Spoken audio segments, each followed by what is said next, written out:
Сизге банктан чалып атабыз, же балаңыз, же жакыныңыз кырсыктады, тезинен акча которуңуз деген сыяктуу чалууларга ишенбеңиз.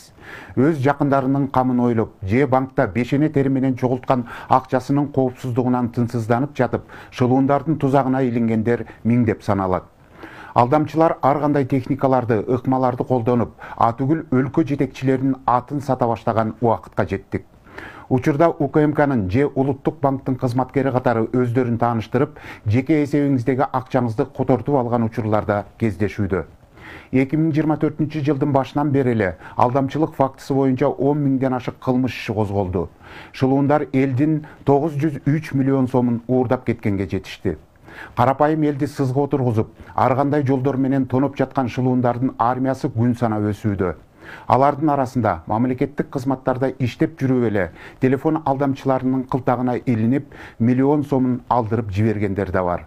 Демек бул кылмышкерлерге карата күрөштү күчөтүп, Ички иштер министри жана УКМКнын жетекчилиги өз көзөмөлүнө албаса, алардын атын жамынып, элди тоногондордун арты тыйылбай төңдөнөт. Телефон шылуундардын акыркы кадамдары жана алардын жаңы ыкмалары кесиптешим Акылай Карабаеванын материалында. Биринчи ошо ГКМБнын кызматкеримин деп бирөө чалды, Нацбанктамын деп бирөө чалды, ГКМБнын следователимин деп бирөө чалды. Ошондо үчөө үч жактан жүзүн ачыктагысы келбеген каарманыбызга шылуундар мамлекеттик мекемелердин кызматкери катары чалып, ири суммага алдап кетишкен. Алдамчылар Айгүлдүн атынан кимдир бирөө насыя алып жатканын айтып, анын эсебиндеги каражаттарды коопсуз эсепке которууну сунушташкан. Ошентип Айгүл өзүнүн 100 миң сомун башка эсепке которуп берген. Каарманыбыз алдамчылар УКМКдан чалып жатабыз, бул жашыруун операция деген сөзүнө ишенген. Каримова деген айымды тааныйсызбы деди. Анан жок, тааныбайм десем, сиз ага ишеним кат бериптирсиз го, сиздин атыңыздан насыя алганга деп менен. Сенин атыңан деген 9 жерге арыз таштаптыр, ошонун 1 миллион бирөөсүн алганга үлгүрүп калыптыр. Биз деген аны аннулировать эте алабызбы, эте албайбызбы билбейм, бирок азыр жок дегенде 4 банкка барып туруп бир действияларды кылалык дагы, аннулировать эткенге үлгүрүп калалык. Азыр срочно чыгып жумуштан суранып деп атпайбы. Эми биз ошол шылуундардын баарын кармап колго түшүрүш үчүн Ички иштер министрлиги, УКМК, анан Улуттук банк болуп чогуу иш алып барып атабыз. Сен деген жашыруун сырды сакташың керек дешти. Жана 100 миң болсо мен ипотека алып үй алсамбы деп ойлонуп аткам да.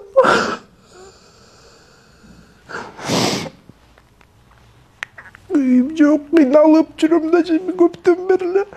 Алдамчылар Айгүлдүн атынан насыя алып жаткан киши 9 банкка кайрылганын, анын аракеттерин жокко чыгарыш үчүн тез арада Айгүл ошол банктардан насыя алышы керектигин айтышат. Шылуундардын көрсөтмөсү менен Айгүл бир канча банктан насыя алып, кайра алдамчылардын эсебине которуп берген. Банктан 200 миң, кайра онлайн 100 миң, ошон менен банктан 300 миң болот атабы. Оптимал банктан 150 миң, компаниядан 150 миң. Анан да канча банктан онлайн которгонун азыр так эсимде жок моундай. Мен туман болуп атканда алар да туруп бир сылык сүйлөшөт, керектүү жерден аябай ролду да аткарышат экен. Психологияга кантип давить этишти билет алар. Элестеткиле ушинтип алданып калдым. А мен аны деди түшүнбөйм да, алданып атканын түшүнбөйм. Ондан баштап 16-сына чейин ушинтип алданып эле ар кайсы банктан кредит алып, аларга салам айтканын кылып жүрө бердим да келесиң. Өзүмдүн колумда акчамды өз колум менен алып, өз колум менен тигилерге салып берип атпаймынбы? Ошон үчүн мен ошо Камчыбек Кыдыршаевичке кайрылат элем. Урматтуу Камчыбек Кыдыршаевич, ушул нерселерди, ушул банкты бүт баарын өз көзөмөлүңүзгө алыңыз. Саламатсызбы? Биз Улуттук банктан чалып аттыгыздар. Шылуундар дал ушинтип ар кандай мекемелердин атын жамынып, элдин ишенимине оңой кирүү жолдоруна өтүшкөн.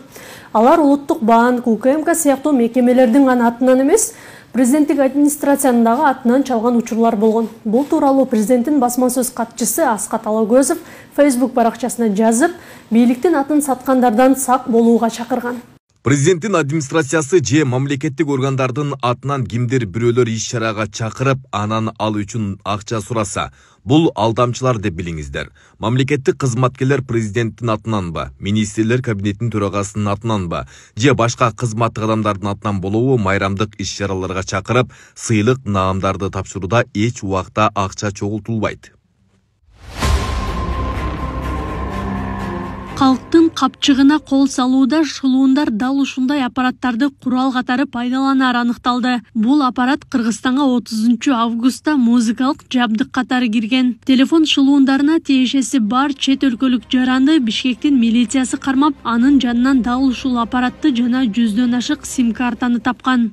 Ушул сыяктуу аппараттар жана ыкмалар менен шылуундар 2024 жылдын азыркы мезгилине чейин жарандардан 903 миллион сомдон ашык акчасын уурдашкан. Алар элди телефон аркылуу тоноп, банк эсебиндеги акчасын алып койгонун Нурбек Абдиев Жогорку Кеңештин жыйынында билдирди. Бүгүнкү күнгө чейин уурдалган каражаттын 447 миллион сому кайтарылып берилген. Эң кеңири таралган алдамчылык кылмыштары болуп төмөнкүлөрдү белгилесек болот. Уюлдук телефон менен байланышкан алдамчылык фактылары боюнча 867 кылмыш иш өндүрүштө болуп, анын ичинен 508 фактысы кылмыш бет ачылган. Анын ичинен банктык карточкалар аркылуу жасалган алдамчылык боюнча 67 кылмыш иш өндүрүштө болуп, бет ачылган 30. Алдамчылык кылмыш фактыларынын негизги басым бөлүгү уюлдук телефондор колдонуу менен ишке ашырылат.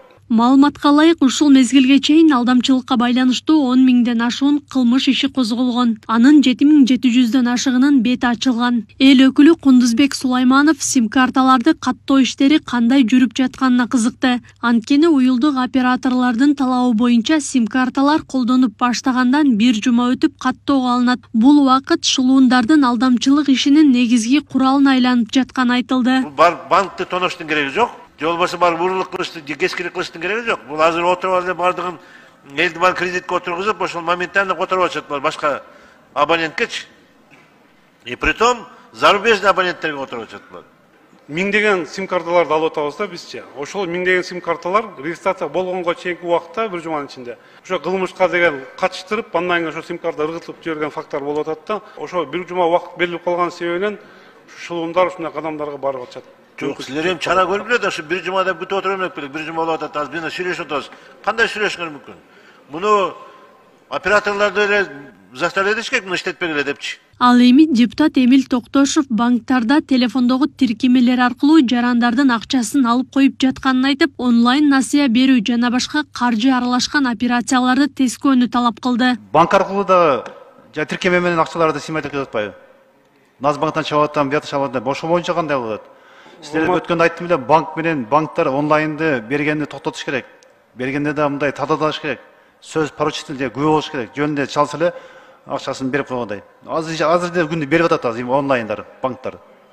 Ошо менен силер тез аранда мындай чечим чыгылышыңар керек. Ошол фактлар пайда болгондо, пайда болуп баштаса, могу Россиядан, допустим, Казакстан мамлекетинен же болсо чет өлкөдөн келген фактларды ошо келип баштаганда бизге элдерге түшүндүрүү иштерин жүргүзүп баштайбыз бизчи.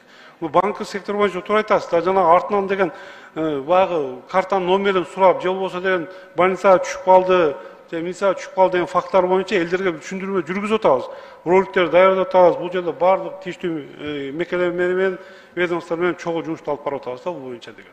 Жарандарды телефон шылуундарынан коргоо үчүн Ички иштер министрлиги тарабынан атайын роликтер, маалыматтар жана билдирүүлөр даярдалып, таратылып жатканы кошумчаланды. Бул алда канча көп болушу мүмкүн бул цифра. Себеби жарандар алдатып коюп милиция кызматкерлерине кайрылганда 10 миң, 20 миң, 30 миң сом деп айтканда мен алдатып койдум карточкаман же телефонуман дегенде көп жерде каттабай коет милициялар. Себеби bunun ayağına çıkpay kalabız biz. Bul türmede oturup aldap koyuptur seni. Bul başka jakta bulardın артына түшүш кыйын, булар табыш кыйын болуп атат деп көп жерде арыздарын каттабай коет. Bunday фактылар бар. Бул боюнча эмне дейсиз? Ал аз 100 сом болсо дагы 10 сом болсо арыз менен кайрылгандан кийин арыз обязательно арызы катталат. Анда тергөө амалдарында бул деген аныкталып чыгат да. Эгерде сизде ошондой болуп деген жашырып койгон факт болсо азыр берсеңиз, ошо кылмыш биздин кызматтерди жокко тартабыз биз. Жыйында Камила Талиева күч кызматтарынын аракетсиздигинен улам айласы кеткен жарандар Нурлан Мотуевке кайрылып жатышканын айтып, анын аракети мыйзамга канчалык туура келерине кызыкты. Сиздерге ички иштер министрлигине бир канча жолу ошол шылуундук боюнча кайрылып, бирок жыйынтыгы жок калып, кайрылбай анан кийин бүгүнкү күндө кээ бир башка жарандарга кайрылып атат. Мисалы, Нурлан Мотуев дегенге кайрылып атат. Ошол мыйзамдуу эмеспи ошол? Урматтуу Камила Абдуразаковна, Нурлан Мотуев боюнча биз материал каттап кечегин ал кишини алып чыгып, мындай түшүндүрүү иштерин жүргүзгөнбүз. Анын кээ бирки жасаган иш аракеттери биздин азыркы мыйзамдарга толук жооп береби, жооп бербейби, анын аракеттерин толук кандуу юридический оценка беребиз. Ички иштер министрлиги алдамчылар менен күрөштү күчөтөрүн билдирди. Буга чейин Чүй облусунда алдамчылыкка шектелип 3 жаран кармалган. Далил боюн катары алардан 21 дана симбокс аппараты, 3000ден ашык уюлдук операторлордун сим карталары табылган. Акылай Карабаева, Регион.